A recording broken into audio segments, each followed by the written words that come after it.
Why do we often hear "man up" when a guy tries to express how he's really feeling?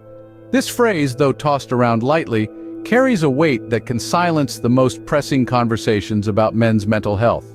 It's a stark reminder of the age-old belief that real men don't cry, don't complain, and above all, don't show vulnerability.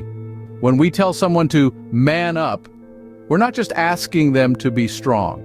We're asking them to bottle up their emotions, to deny part of their human experience, and to conform to a mold that ignores the complexity of real life. This expectation can lead to severe emotional isolation, and yes, it can deteriorate one's mental health. The reality is, mental health issues do not discriminate. They can affect anyone, regardless of their gender, and the stigma attached to expressing these struggles only amplifies the problem. It's high time we dismantle these harmful cliches and foster an environment where open conversation about mental health is not just accepted but encouraged. It's time to change the narrative and talk about what's really going on.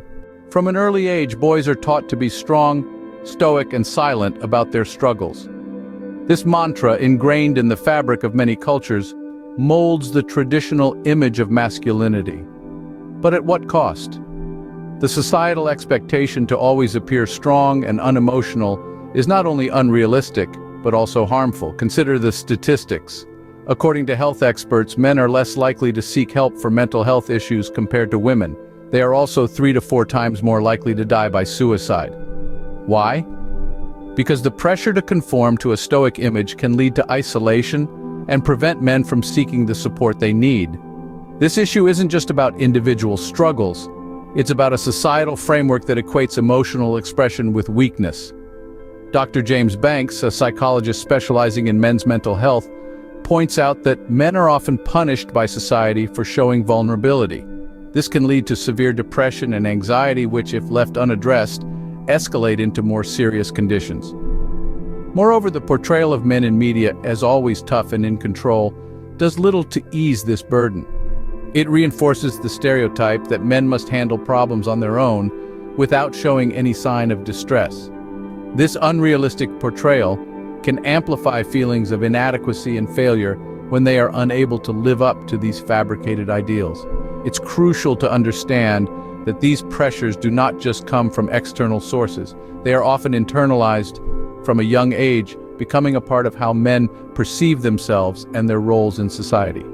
Breaking this cycle requires a shift in how we discuss and address masculinity. It involves creating spaces where men can openly share their experiences and emotions without fear of judgment or ridicule. Addressing this issue head-on can lead to a significant reduction in the mental health crises facing men today. It's about changing the narrative from one of silence to one of support and openness. But what if strength is found not in silence, but in speaking out? Hear from those who have walked the tough path of opening up. Imagine a world where strength isn't measured by silence, but by the courage to speak. Let's delve into the lives of men who've dared to shatter the silence surrounding mental health. Take Jake, a firefighter from Brooklyn. For years, the tough exterior required by his job masked his internal battles. It wasn't until a colleague opened up about his own therapy sessions that Jake found the courage to seek help.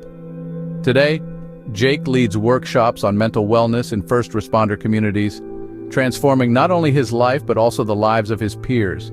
Then there's Michael, a high school teacher in Queens, who struggled silently with anxiety and depression. The turning point came when he confided in his brother, who had quietly been dealing with similar issues. This shared vulnerability led them to seek help together, strengthening their bond and their ability to cope. Michael now incorporates mental health awareness into his curriculum, advocating for early intervention among young men. Consider Alex, an artist living in Manhattan. He used his art to express feelings he couldn't verbalize, but it was only a band-aid solution. After a particularly tough critique, he reached out to a counselor, learning to channel his emotions into both his art and conversations. Alex's exhibitions now often focus on themes of mental health and resilience, inspiring conversations on often ignored issues. These stories are beacons of hope and strength. They show us that real bravery lies in the willingness to be vulnerable. These voices highlight the power of breaking the mold. So what can we do to support ourselves and the men in our lives? Let's start by recognizing the signs of mental distress. It might look like prolonged sadness, excessive worry, or even changes in sleep and appetite. Awareness is the first step. If you or someone you know shows these signs, it's a signal that help might be needed. Now, talking about mental health isn't exactly a stroll in Central Park. It can be tough, but it's crucial. Opening up is like lifting weights.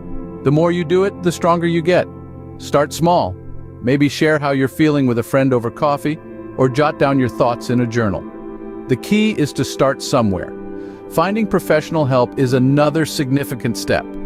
This could be a therapist, a counselor, or even a support group. Don't know where to start? Look up local mental health clinics or check online for therapists with good reviews. And remember, many therapists offer sessions over the phone or online now, making them more accessible than ever. Supporting each other is also vital. If a buddy is struggling, just listen. Sometimes all we need is someone to sit with us in the dark so we don't have to sit alone. And if you're the one in the dark, reach out. There are hotlines and support groups, both online and offline, ready to lend an ear. Remember, it's okay to not be okay, and it's even more okay to talk about it. Change starts with a single conversation. Are you ready to start? Let's face it, challenging the stigma around men's mental health is no small feat, but it's crucial. Every day, men around the world grapple with mental health issues in silence, weighed down by outdated notions of what it means to be strong. It's time we redefine strength. Start by opening up. Whether it's with a friend over coffee or a professional in a more formal setting, every conversation can be a step forward. It's about creating a space where vulnerability is not just accepted, but encouraged. Encourage your friends, your family, and yes, even yourself to speak openly about mental health. Ask the hard questions, listen actively, and offer support. Remember, it's not about having all the answers. It's about starting the dialogue. And if you're not sure how to begin, simply asking someone, "How are you really feeling?" can be a powerful opener. Open up, reach out, and let's shift the narrative together. It's not just about manning up, it's about opening up.